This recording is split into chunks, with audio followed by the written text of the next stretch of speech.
Ruth 3, do 6 ao 11. Então ela, Ruth, desceu para a eira e fez tudo o que sua sogra lhe tinha recomendado. Quando Boaz terminou de comer e beber, ficou alegre e foi deitar-se perto do monte de grãos. Ruth aproximou-se sem ser notada, descobriu os pés dele e deitou-se. No meio da noite, o homem acordou de repente. Ele se virou e assustou-se ao ver uma mulher deitada aos seus pés. Quem é você? Perguntou ele. Sou sua serva Ruth, disse ela. Estenda sua capa sobre a sua serva, pois o Senhor é resgatador. Boaz lhe respondeu, o Senhor a abençoe, minha filha. Este seu gesto de bondade é ainda maior do que o primeiro, pois você poderia ter ido atrás dos mais jovens, ricos ou pobres. Agora, minha filha, não tenha medo, farei por você tudo o que me pedir. Todos os meus concidadãos sabem que você é mulher virtuosa. Até aí você pode se assentar. Na semana passada nós vimos em detalhes as instruções de Noemi para que a sua nora Ruth fosse até Boaz e deixando claro, em se perfumando, trocando a sua roupa, de que ela estava pronta agora para assumir o compromisso de casamento. Ruth concordou com o plano da sogra, colocou tudo em prática, nós vimos aqui no versículo 6, só que ela vai além disso. Mais tarde, naquela noite, ela se vê ali sozinha, aos pés daquele homem, no escuro, correndo um grande risco. Mais uma vez, vamos ver hoje a integridade, não só de Ruth, mas a integridade de Boaz, e como são exemplos para mim e para você, nos dias em que vivemos. Versículo 7, quando Boaz terminou de comer e beber, ficou alegre, e foi deitar-se perto do monte de grãos. Ruth aproximou-se sem ser notada, descobriu os pés dele e deitou-se. Meus irmãos, na época da colheita, para um povo judeu, especialmente nesse contexto que nós temos acompanhado de fome, era motivo de festa. Não só motivo de festa, mas eles reconheciam em toda a colheita de onde vinha a provisão. E aqui talvez eu venha perguntar para você se você tem o hábito de todas as vezes que você senta ao redor da sua mesa, seja café da manhã ou da tarde, almoço ou jantar, se você tem o hábito de agradecer a Deus, de reconhecer que um adesivo, não sei se é conhecido aqui, mas onde eu costumava morar, tinha um adesivo pregado, geralmente nas caminhonetes, que diziam, você comeu hoje? Agradeça um agricultor. É meia verdade, não sei se meia verdade eu posso dizer, porque meia verdade é mentira. Agradeça a Deus, porque se não fosse a Deus, nem o agricultor existiria, muito menos o que ele plantou. E o agricultor, por mais que ele plante, cuide, por todas as técnicas que ele use, só Deus concede a graça de fazer com que a semente colocada ali produza. Então tudo nós reconhecemos, tanto o agricultor quanto a produção, vem das mãos de Deus. E a sua atitude antes de comer um pão, a sua atitude antes de almoçar, no seu corre-corre, revela muito da sua espiritualidade, especialmente se você tem o hábito de agradecer. E esse povo aqui, eles faziam festa na colheita. É por isso que o texto nos diz de comida, de bebida. Deuteronômio, olha só o que Deus dizia em Deuteronômio, para aquele povo fazer. Pois o Senhor, o seu Deus, os abençoará em toda a sua colheita e em todo o trabalho de suas mãos, e a sua alegria será completa. O povo de Deus é o único que não coloca alegria em qualquer recurso que seja. Como nós cantamos aqui em relação a Jó, Jó era só um exemplo de Cristo, porque Jó, mesmo sendo justo, era pecador, ele merecia ser condenado, Jesus não. Nós, tudo que nós temos é imerecido, é mérito de Cristo, é pela graça. E quando nós entendemos isso, seja filho, seja marido, seja emprego, nós não colocamos a nossa alegria ou satisfação em nada disso. Se você faz, você é um ídolo, mas nós reconhecemos que tudo vem do Senhor, é por isso que nós dizimamos, é por isso que nós ofertamos. A propósito, o seu tempo é uma forma de expressão de dízimo. Se você investe em oração, se você investe em adoração, adorar a Deus é um estilo de vida. E Deus ensinava o seu povo, façam festa não pela provisão, mas pelo provedor, como a Grazi abriu aqui, é fiel. Seja no pouco ou seja no muito. É por isso que você bendiz, porque o Senhor é tudo. E sem Ele, nada que você tenha faz sentido e traz satisfação. É por isso que o Provérbios vai dizer que é melhor uma casa com um prato cheio de verdura, onde há paz, porque paz vem de Deus, do que uma casa cheia, vou contextualizar, com um prato de picanha, onde há contenda, onde não há Deus. Então Ele é a razão pelo qual nós celebramos, no pouco e no muito. Então depois de um longo dia de trabalho, de uma longa noite de festa, é óbvio que Boaz iria deitar perto dos seus grãos, protegendo contra furto, e dormir profundamente. Mas, de repente, algo perturba o sono daquele homem e o desperta, possivelmente a frieza nos pés, porque Ruth descobriu e deitou sobre eles. E, o versículo 8 nos diz, no meio da noite, o homem acordou de repente. Ele se virou e assustou-se ao ver uma mulher deitada a seus pés. Eu não sei se você já teve essa sensação no meio da noite, é que aqui não faz frio, né? Esses dias eu vi alguém comentar, nossa, o frio já foi embora. Eu falei, frio? Já veio? Onde?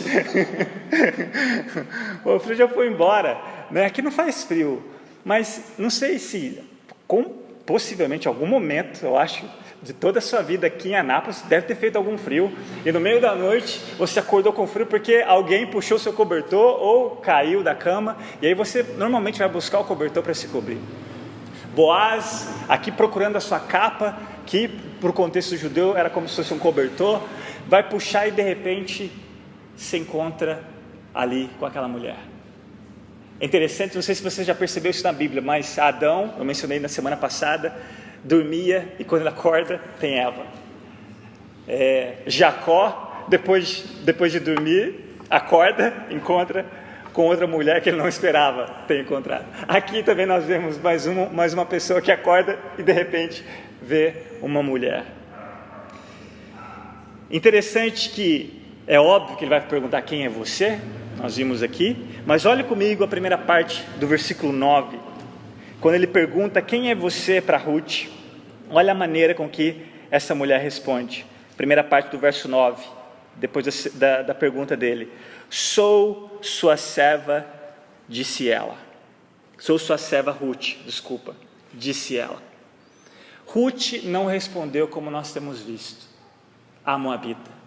Sou Ruth, a moabita. A propósito, ela é identificada como Moabe 5 vezes. Capítulo 1, 22, capítulo 2, 2 e verso 21, capítulo 4, 5 e o verso 10. Mas as outras passagens com referência a Ruth não é mais a moabita. Ela se identifica como serva. E nós temos visto que Ruth simplesmente é alvo da graça de Deus.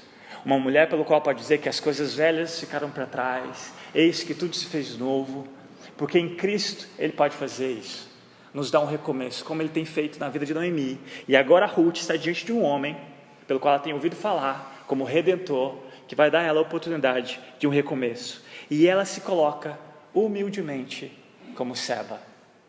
A palavra serva, no contexto bíblico, normalmente é associado com escravo. Você não tem direito a nada. O único direito que você tem é não ter direito. Você está totalmente dependente do seu Senhor. E não é à toa que a palavra serva é associada com discípulo. Quando nós nos relacionamos com Deus, especialmente com a pessoa de Jesus, como o nosso Senhor, Ele é teu dono, por direito, porque Ele pagou pela sua vida um alto preço, que ninguém jamais pagaria. E Ele tem direito sobre a sua vida, sobre os seus pensamentos, emoções, atitudes, reações. E aqui Ruth usa esse termo com Boaz. Sou sua serva, Ruth. Assim como Noemi, graças àquele resgatador, Ruth também teria um recomeço. E ela vai além das instruções da sogra. Lembra que a Noemi pediu para que ela aguardasse a reação de Boaz? Mas ela vai além, ela fala, sou sua serva. E olha a segunda parte do versículo 9. Ela não só fala isso, ela continua. Segunda parte do verso 9. Estenda sua capa sobre a sua serva, pois o Senhor é resgatador. Aqui é onde as ações de Ruth divergiram das instruções da sua sogra na semana passada, que pareceram ambíguas. Lembra que quando nós lemos de maneira superficial, parecia que Noemi estava usando um jogo de sedução, dando uma mãozinha para Deus, para que Boaz assumisse a posição dele como resgatador. Aqui nós tiramos toda essa situação ambígua a limpo. ela, como uma mulher de caráter, ela queria deixar logo de início para Boaz, a intenção dela de estar naquela ira, de madrugada, aos pés daquele homem. Seu objetivo era um compromisso com o casamento, não uma única noite de fornicação, comumente nos filmes de romance dos lugares que nós assistimos em qualquer canal de TV aberto. Como eu disse na semana passada, alguns teólogos liberais acreditam que aqui era um momento oportuno. E mais tarde nós vamos ver, se Deus quiser, na semana passada, que não houve uma noite dessas de fornicação. E eu aproveito para dizer, meus amados, a diferença entre adultério e fornicação. Adultério é quando você, depois de assumir um compromisso com o seu cônjuge, você acaba se relacionando sexualmente com uma outra pessoa que não é o seu cônjuge. Você cometeu adultério. Fornicação é quando você fica, especialmente quando você se relaciona sexualmente com uma outra pessoa que você não assumiu esse compromisso ainda. E acredito que você não tenha essa intenção, porque se tivesse, você esperaria pelo compromisso do casamento. E tanto um quanto o outro, a Bíblia chama de imoralidade sexual. E não se engane, se você vive nessa prática, sem arrependimento, você não é do reino de Deus. 1 Coríntios capítulo 6, verso 9 e 10.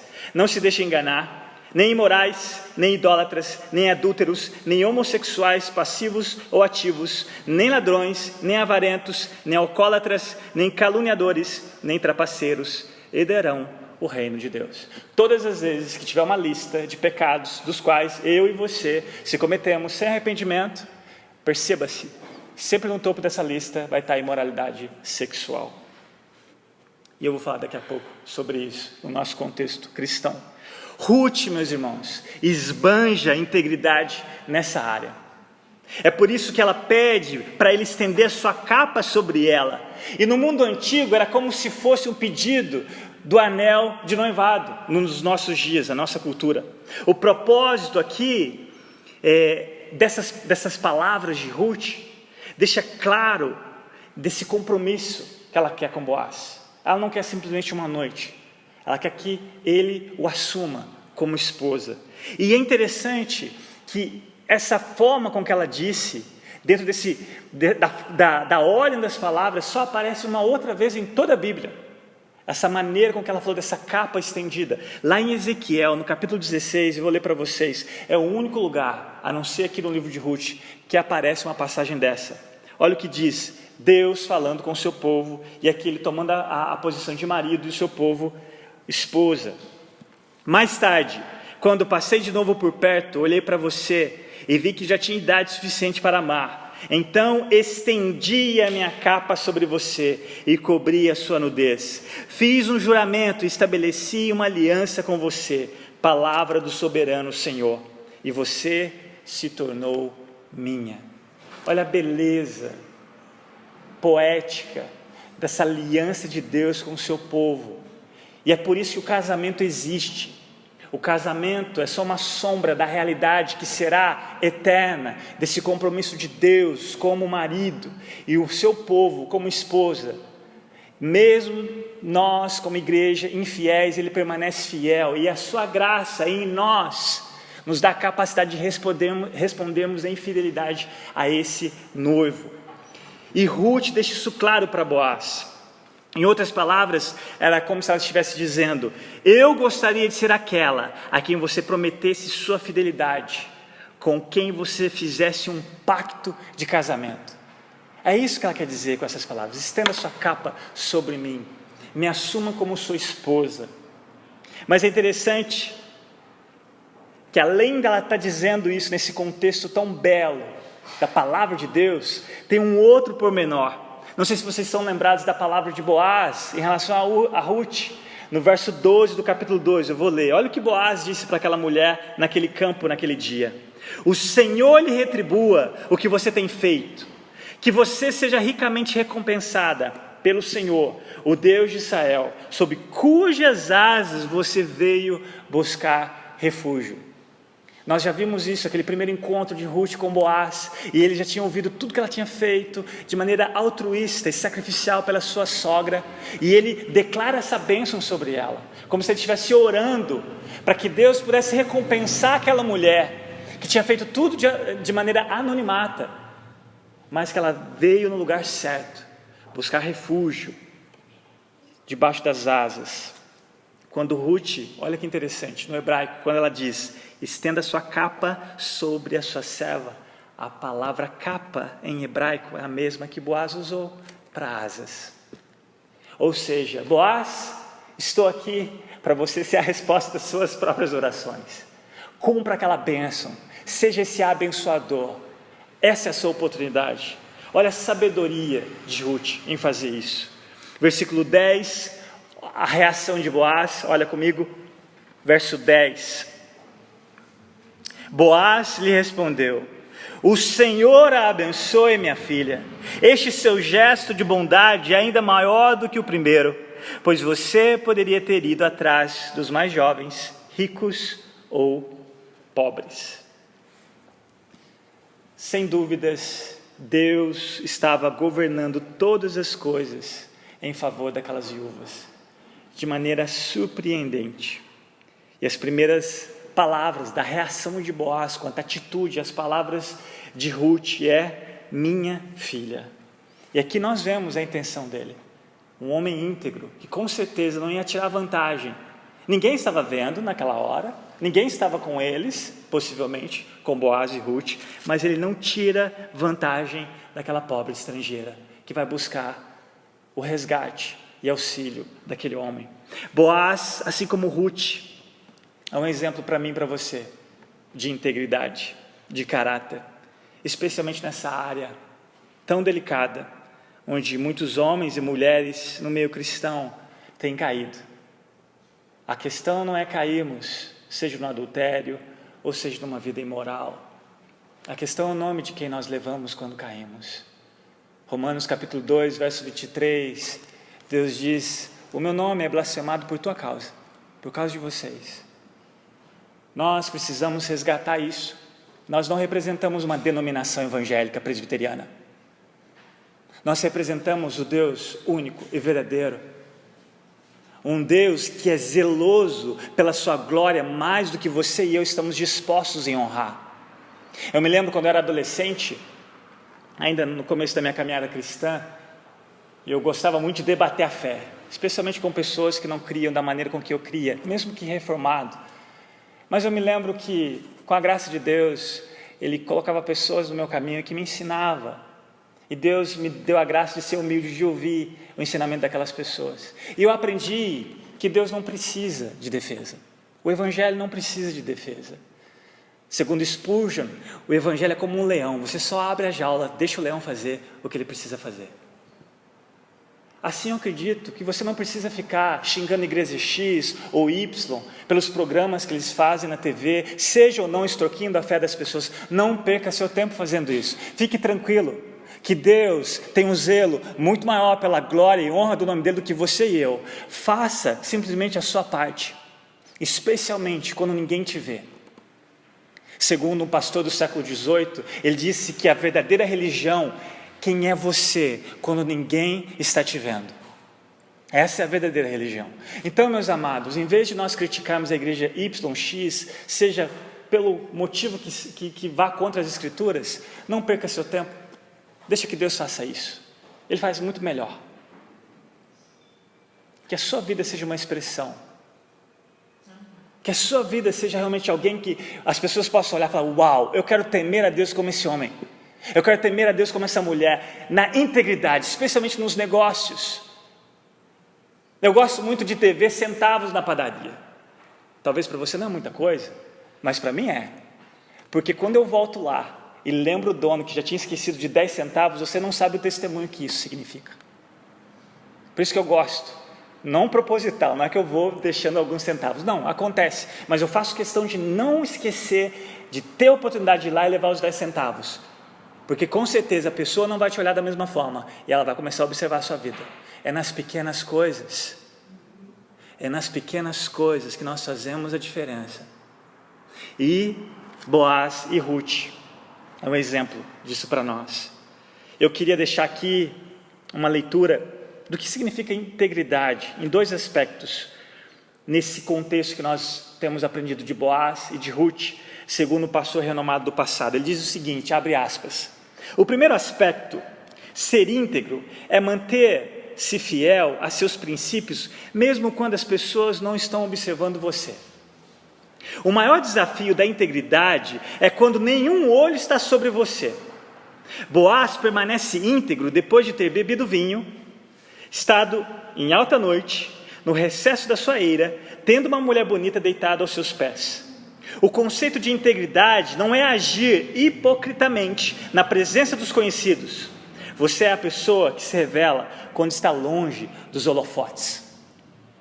Continuando, segundo aspecto, ser íntegro é saber lidar com a vulnerabilidade do próximo. Há muitos que manipulam, exploram, aproveitam a fraqueza dos outros para tirar vantagem. Ser íntegro é ser respeitador. Boaz não se aproveita de Ruth. Ele a abençoa, ele a ama, mas quer fazer as coisas direito, no seu tempo. Ele sabe esperar. Fecha aspas. De fato, Boaz não só abençoou Ruth, é o que nós lemos aqui no início do versículo, o Senhor a abençoe, mas ele também a elogia por tê-lo escolhido. Ela poderia ter procurado um mais jovem, seja ele rico ou pobre, porque o mais jovem, a propensão de ser mãe era muito maior, a probabilidade, de ser mãe era muito maior. Mas por que Ruth escolhe Boaz? Porque ela não perde de vista quem? Noemi. Ela poderia arriscar com o mais jovem, ela já tinha reputação, nós vamos ver isso, para isso. Mas ela não se esquece que talvez esse jovem não poderia dar a segurança que ela precisava em relação à sua sogra, que ela havia assumido o compromisso lá no verso 15 e 16 do primeiro capítulo. Portanto, Boaz viu que o fato de Ruth submeter ao plano de Noemi fez com que esse ato, ele diz, esse seu gesto de bondade é ainda maior do que o primeiro. Assim como ela havia deixado pai, mãe, a sua cultura, o seu passado em favor de Noemi, agora ela faz com que aquela atitude em se comprometer com Boaz continuasse abençoando aquela sogra, Noemi. Versículo 11, caminhando para a conclusão, olha o que ele disse: agora, minha filha, não tenha medo, farei por você tudo o que me pedir. Todos os meus concidadãos sabem que você é mulher virtuosa. A Grazi mencionou em relação às fotos, né? Que comumente hoje é febre, é selfie. Vão inventar alguma coisa, esperem que sempre inventa alguma coisa pior, né? Vai inventar alguma coisa além da selfie. A gente consegue piorar.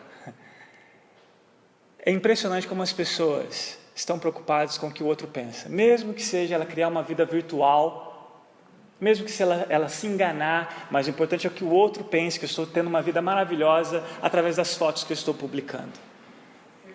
Meus irmãos, isso é ilusão. Imagine se você tem o privilégio do Criador do universo olhar para vocês sem selfie, mas a memória que Ele tem é eterna, de tudo que você faz, por menor que isso seja. Isso não traz contentamento ao seu coração? O que vai trazer? Se você insiste em querer mostrar algo para os outros, você ainda precisa se libertar de um ídolo, e esse ídolo se chama o outro. Você está vivendo em prol do outro, isso é idolatria. Se arrependa disso, coloque o Senhor no centro. Eu não estou dizendo que selfie é ruim, não estou dizendo que tirar foto é ruim, nada disso. Mas se a motivação no seu coração é mostrar algo que você verdadeiramente não é, você está equivocado. E o pior, você é o mais insatisfeito. A satisfação está... Olha o exemplo de Ruth. Nós estamos aqui desse lado da cruz, lendo e vendo, né? Deus orquestrando, mas imagina, no céu, eles olhando para a vida de cada um de vocês, e talvez algo que você acha que é insignificante, Deus fala assim, você não tem ideia do que eu vou fazer disso. Eu quero de você fidelidade. Eu quero que você permaneça fiel no pouco, porque no tempo oportuno eu te coloco no muito. E aí você vai lembrar quem merece a glória, quem é digno da glória, e você vai ser satisfeito por me gloriar, porque você já faz isso no anonimato. Então fazer isso em público não é diferença nenhuma, e isso vai guardar o seu coração de toda vaidade. e você vai estar onde sempre precisa estar, perto de mim.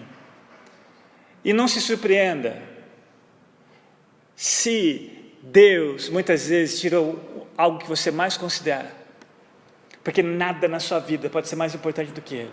Não se surpreenda se Ele fizer isso. E nós estamos vivendo num contexto maravilhoso para isso, num contexto de pandemia.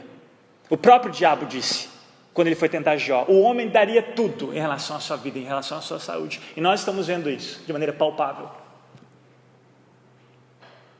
E Jesus abriu mão da sua própria vida, para que você pudesse de fato experimentar a vida plena, com ou sem saúde, com ou sem recurso.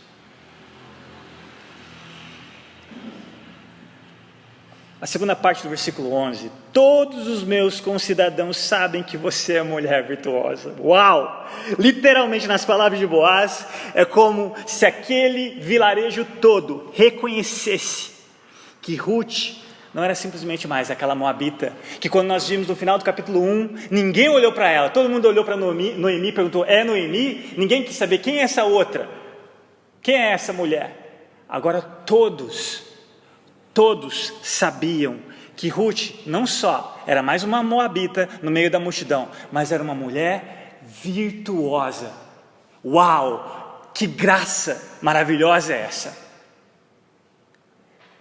Deus não fez em meio ao seu próprio povo lá em Belém. Ele tira uma moabita e traz para o povo e usa essa mulher como exemplo para o seu próprio povo. Ele é mestre em fazer isso. Ele pega o que não é e faz o que é, para aquilo que pensa que é alguma coisa, para ser humilhado.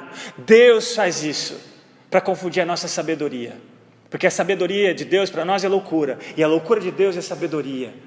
Ele é mestre em inverter, como dizem, os valores cristãos é um mundo de ponta cabeça.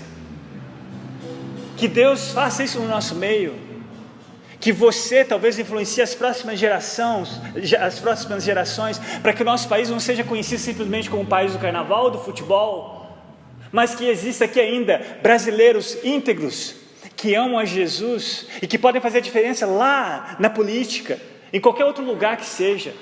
Mas isso não vai acontecer se você não começa isso na sua casa, se você não faz isso onde Deus te colocou, para ser sal e luz.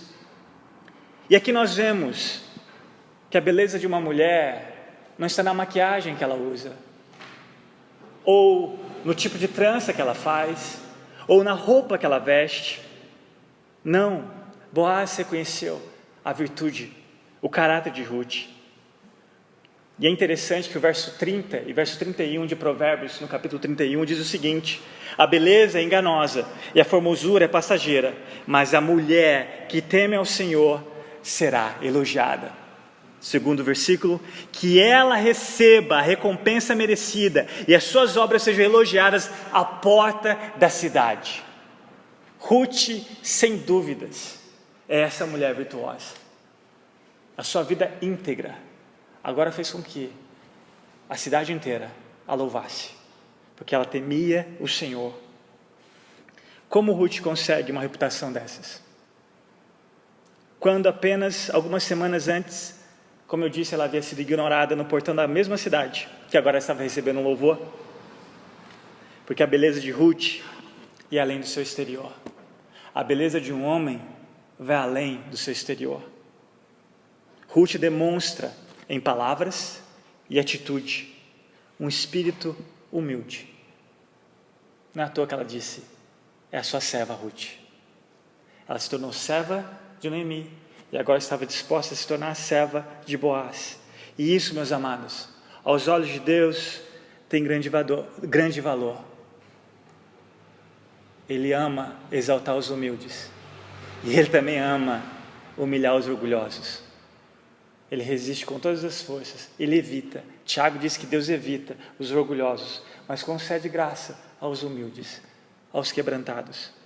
Encerro com 1 Pedro 3, do verso 3 ao 4, que diz, uma orientação às mulheres: a beleza de vocês não deve estar nos enfeites exteriores, como cabelos trançados e joias de ouro, ou roupas finas.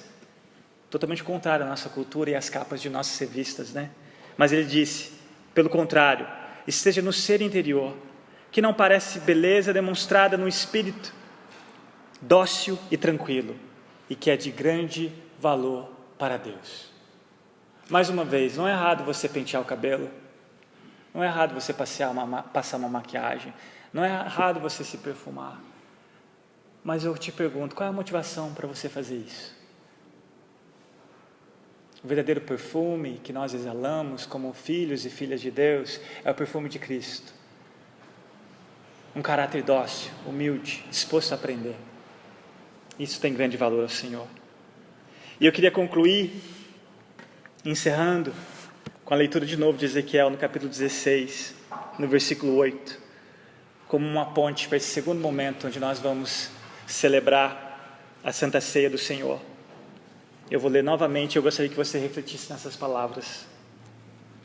Mais tarde, quando eu passei de novo por perto, olhei para você e vi que já tinha idade suficiente para amar. Então estendi a minha capa sobre você e cobri a sua nudez. Fiz um juramento e estabeleci uma aliança com você, palavra do soberano Senhor, e você se tornou minha. Meus irmãos, diante de nós, como eu disse, esse texto poético e tão belo, da maneira com que Deus trata a sua esposa, seu povo, a sua igreja, e mais tarde no Novo Testamento, conhecido também como noiva de Cristo. Ele dá a você e eu um valor inestimável. E o pacto que ele fez, a aliança que ele fez, foi de sangue, onde ele deu o seu filho para morrer, no seu e no meu lugar. E guarde bem isso no seu coração quando você for para casa. Eu não estou fazendo um apelo moralista. Eu não estou pedindo para você se esforçar para ser íntegro, tanto quanto Ruth foi e Boaz. Isso não é mero esforço seu ou meu. Em nós não há nada de bom. E se alguma coisa há de bom é porque Deus colocou aí. É a graça de Deus, é o Espírito de Deus que agiu em Ruth, que agiu em Boaz e fez com que eles fossem íntegros. Foi a graça de Deus que fez com que Jó permanecesse íntegro. É a graça de Deus que te sustenta, é a graça de Deus que me sustenta. É por isso que eu e você precisamos, de maneira encarecida, necessitados dessa graça todos os dias. Não é só nas quartas, nas reuniões de estudo bíblico e oração, não é só nos domingos ou nas EBDs de manhãs, é todos os dias. Todos os dias. E essa graça, esse poder, faz com que você e eu sejamos um povo diferente. Um povo que seus vizinhos vão olhar e vão perguntar: qual é a razão da sua esperança em meio a essa loucura que nós estamos vivendo?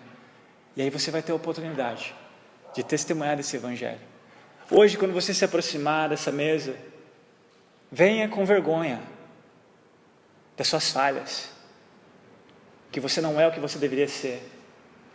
Venha com vergonha da sua omissão, que você não faz o que deveria fazer. Venha com vergonha das suas palavras precipitadas. Venha com vergonha das suas atitudes, especialmente quando ninguém está te vendo. Mas lembre-se que Deus cobriu toda a sua vergonha. Ele o lavou com o sangue precioso de Jesus. E esse sangue tem poder não só de te lavar, de purificar, mas quando você confessa o seu pecado, e você recebe desse pão, e bebe desse cálice, lembrando e colocando a sua fé em Cristo, Ele não só te perdoa, Ele te dá a condição sobrenatural de ser o filho que você e eu precisamos ser. De sermos um homem e uma mulher de caráter. Não só de reputação. Não só o que as pessoas pensam a seu respeito, mas o que Ele conhece a seu respeito. Que o Senhor nos ajude, que o Senhor nos conceda a graça de olharmos para pessoas como Ruth e Boaz, de carne e osso como eu e você, mas que foram alvos da graça. E Deus continua fazendo isso na história do seu povo, porque Ele sempre é exaltado, Ele sempre é glorificado, quando na sua fraqueza Ele manifesta a sua força. Vamos orar?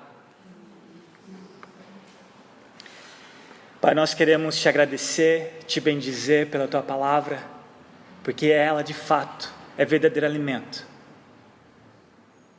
Pai, continue nos dando fome e sede da tua palavra.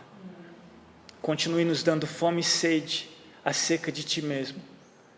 Coloca no nosso coração o mesmo desejo do Salmo 24, ao dizer que uma coisa faço, uma coisa vou buscar, estar todos os dias na casa do Senhor, contemplando a sua glória. Pai, que isso seja muito mais do que frequentar reuniões na nossa igreja, que isso seja um ato genuíno do nosso coração, reconhecendo como dependentes nós somos do Senhor. Como a nossa igreja precisa reconhecer que a revitalização dela é obra do Teu Espírito Santo.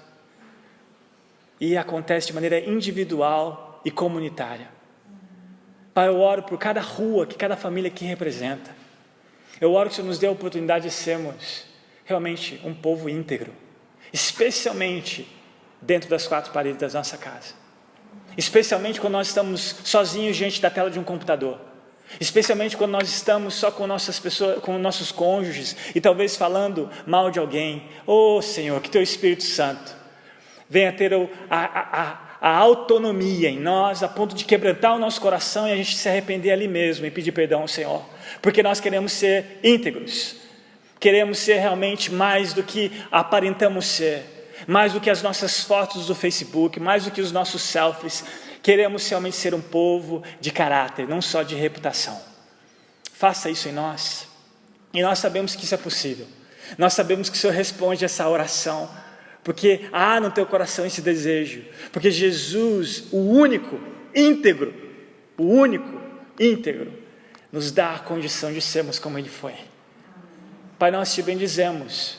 Porque chegamos sim, com vergonha diante dessa mesa, porque eu não sou o que deveria ser, falho de várias formas e maneiras, mas te agradeço e te louvo, porque mesmo assim, o Teu Filho morreu por mim, mesmo assim Ele me amou quando eu ainda era inimigo dEle, e hoje esse amor em resposta ao Senhor é graças ao Seu amor por nós em primeiro lugar, e Pai, que nós realmente possamos reconhecer o Teu infinito amor, que nós possamos ser um povo que te bendiz, porque apesar de nós, o Senhor continua sendo fiel, e hoje nós temos a condição de sermos também fiéis, porque o Teu Espírito Santo faz isso em nós.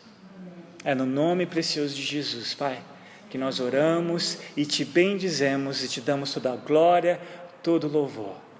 Amém, Senhor.